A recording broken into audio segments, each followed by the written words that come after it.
Well, today's testimony from the president of Toyota will be about more than cars and safety. Two very different corporate and political cultures will also be on a collision course. Here to explain all of this is Jamie Metzl. He's the executive vice president of the Asia Society and also the former deputy staff director of the Senate Financial Relations Committee.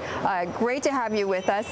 And, you know, we've been talking a lot about sort of this cultural gap between the Japanese management and the U.S. lawmakers. I mean, how much of this crisis would you say can be blamed on these cultural issues?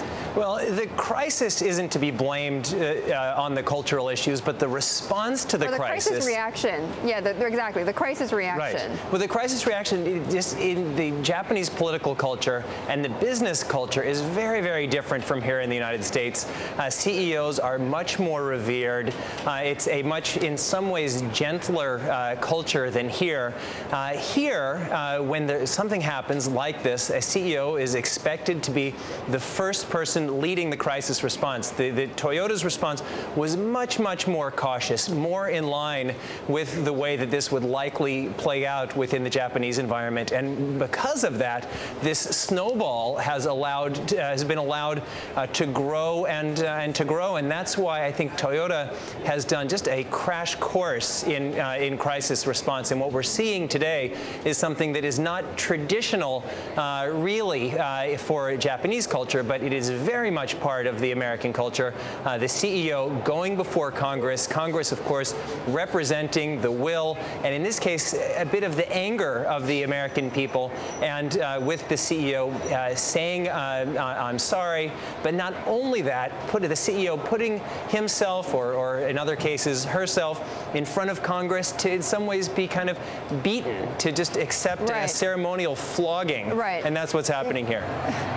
A ceremonial flogging, that's a good way to put it.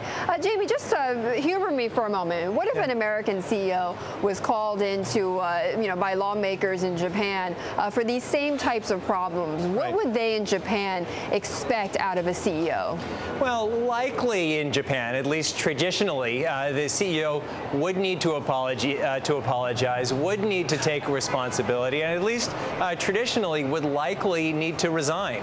But in a case like this, where Mr. Toyoda was not CEO at the time when these mistakes were ultimately made, other than the flaws in the crisis response, and many of the people who led the team that created some of these problems are now gone and not part of the Toyota management structure, I think that it is appropriate that Mr. Toyoda is not being asked to step down. I think the same would be true were this happening in Japan, but Toyota is a brand, and what an American CEO in the same situation in Japan or Mr. Toyoda here needs to do is to defend the brand and to make the case that we're doing everything we can to ensure quality.